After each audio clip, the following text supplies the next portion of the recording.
Annulation du sommet de Luanda, les tensions entre la rez-de-chaussée et le Rwanda s'intensifient. Le sommet prévu aujourd'hui dans la capitale angolaise entre la République démocratique du Congo, rez-de-chaussée, et le Rwanda a été annulé, reflétant une impasse diplomatique persistante sur la question du groupe rebelle M23.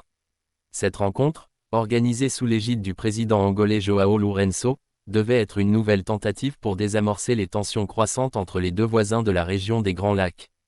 La principale cause de l'annulation réside dans les divergences fondamentales entre Kinshasa et Kigali au sujet du mouvement du 23 mars, M23, un groupe rebelle actif dans l'est de la rez-de-chaussée. Selon la présidence congolaise, la délégation rwandaise aurait refusé de participer au sommet, exigeant que Kinshasa accepte des négociations directes avec le M23. Une condition immédiatement rejetée par la rez-de-chaussée, qui considère ce groupe comme une organisation terroriste soutenue par le Rwanda. De son côté, Kigali maintient qu'il ne soutient pas le M23, tout en affirmant avoir pris des mesures défensives face à ce qu'il perçoit comme des menaces de la part de la rez-de-chaussée. Le ministère rwandais des Affaires étrangères a déclaré que l'absence de consensus sur ces questions rendait le sommet inopportun. Depuis la résurgence du M23 en 2021, les violences dans l'est de la rez-de-chaussée ont provoqué le déplacement de plus de 1,9 million de personnes, selon les Nations Unies. La région, riche en ressources minières mais en proie à une instabilité chronique, est le théâtre de combats acharnés entre le M23 et les forces armées congolaises.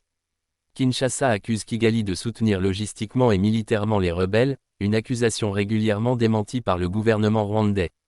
La communauté internationale, bien qu'engagée dans des processus de médiation comme ceux de Nairobi et de Luanda, peine à trouver une issue à ce conflit. L'Angola, acteur clé dans la médiation régionale, avait initié le processus de Luanda pour faciliter le dialogue entre les deux pays et réduire les tensions. Toutefois, l'annulation de ce sommet souligne l'incapacité des parties à parvenir à un compromis. Des experts en relations internationales appellent à une pression accrue sur le Rwanda pour qu'il cesse tout soutien présumé au M23, tandis que d'autres suggèrent que Kinshasa devrait envisager des négociations directes pour mettre fin aux violences. Le président angolais João Lourenço a exprimé sa déception face à l'annulation de cette rencontre, soulignant l'urgence de mettre fin aux souffrances des populations civiles dans la région. Alors que les tensions continuent de monter, les efforts diplomatiques semblent au point mort.